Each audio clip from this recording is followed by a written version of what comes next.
नमस्कारम आप सभी को। आज मैं फिर आपके सामने इतिहास के कुछ पन्ने लेके आई हूँ और हमारा इतिहास हमेशा रहा है कि हमने इतिहास को दोहराया है।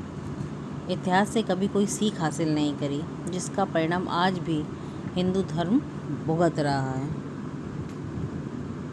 बात है अफ़गान की, जब कंधार के तत्कालिक शासक अमीर अली खान पठान को मजबूर होकर जैसलमेर राज्य में शरण लेनी पड़ी थी।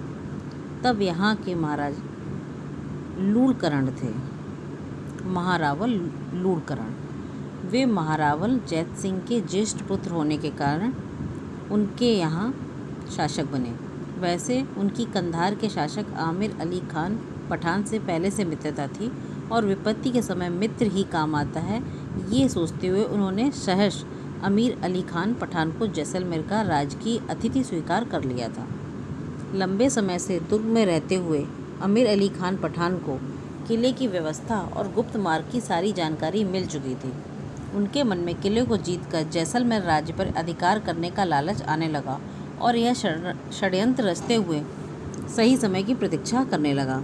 इधर महारावल लूणकरण भाटी अपने मित्र अमीर अली पठान पर आंख मूंदकर विश्वास करते थे। वो स्वप्न में भी नहीं सोच सकते थे कि उनका मित्र कभी ऐसा कुछ करेगा या सोचेगा। इधर राजकुमार मालदेव अपने कुछ मित्रों और सामंतों के साथ शिकार पर निकल पड़े।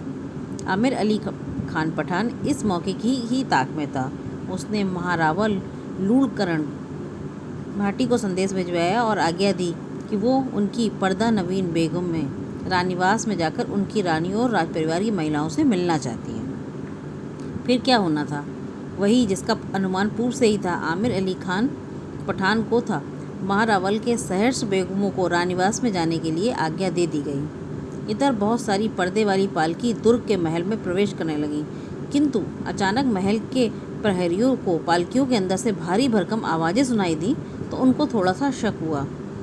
पहले मुग़ल शासक यही करते थे कि वो पालकियों में बेगम बन के जाते थे और मिलते थे, और जबकि पालकियों में सैनिक हुआ करते थे।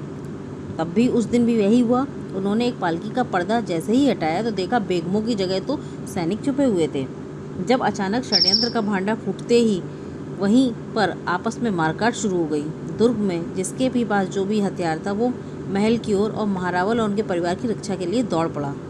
चारों ओर अफरा तफरी के समय कभी किसी ने यह भी नहीं सोचा था कि ये विश्वासघात आमिर अली खान पठान के द्वारा किया जा सकता है। कोलाहल सुनकर दुर्ग के सबसे ऊपर बुर्ज पर बैठे प्रहरियों ने संकट के ढोल बजाने शुरू कर दिए, जिनकी घुर्राने की आवाज़ 10-10 कोस तक सुनाई पड़ती थी। महारावल ने रानीवास की सब महिलाओं को बुलाकर अचानक आए हुए संकट के बारे में बताया। अब आमिर अली खान पठान के आमने सामने युद्ध के सिवा और कोई उपाय नहीं था। राजकुमार मालदेव और सामंत पता नहीं कब लौटेंगे। दुर्ग के बाहर निकलने के सारे मार्ग पहले ही बंद कर दिए गए थे। राज परिवार की स्त्रियों को अपनी इज्जत बचाने के लिए जौहर के सिवा कुछ और उपाय नहीं समझ में आ रहा था। अचानक से किया गया आक्रमण बहुत ही भयंकर था और महल के जौहर के लिए लकड़ियां भी बहुत कम थीं। इसलिए सब महिलाओं ने महारावल के सामने अपने अपने सिर आगे कर दिए और सदा के लिए बलिदान हो गईं। महारावल केसरिया बाना पहनकर युद्ध करते हुए रणभूमि में बलिदान हो गए। महारावल लूणकरण भाटी को अपने परिवार सहित 4 भाई 3 पुत्रों के साथ और कई विश्वासपात्र मित्रों को खोकर मित्रता की कीमत चुकानी पड़ी। इधर रण दुंदुभियों की आवाज़ सुनकर राजकुमार मालदेव दुर्ग की तरफ दौड़े। वे अपने सामंतों और सैनिकों को लेकर महल के गुप्त द्वार से किले में प्रवेश कर गए और आमिर अली खान पठान पर प्रचंड आक्रमण किया। आमिर अली खान पठान को इस आक्रमण की बिल्कुल भी उम्मीद नहीं थी। अंत में उसे पकड़ लिया गया और चमड़े के बने कुंडिये में बंद करके दुर्ग के दक्षिणी बुर्ज पर तोप के मुंह पर बांधकर उड़ा दिया गया। ये है हमारा इतिहास जो हमसे छुपाया गया। आज इतिहास के कुछ पन्ने मैं फिर लाई थी आपके सामने। आप बने रहिए। साथ में इतिहास से कुछ सीखने की ज़रूरत है, इतिहास को बार बार दोहराने की ज़रूरत नहीं है। नमस्कारम आप सभी को।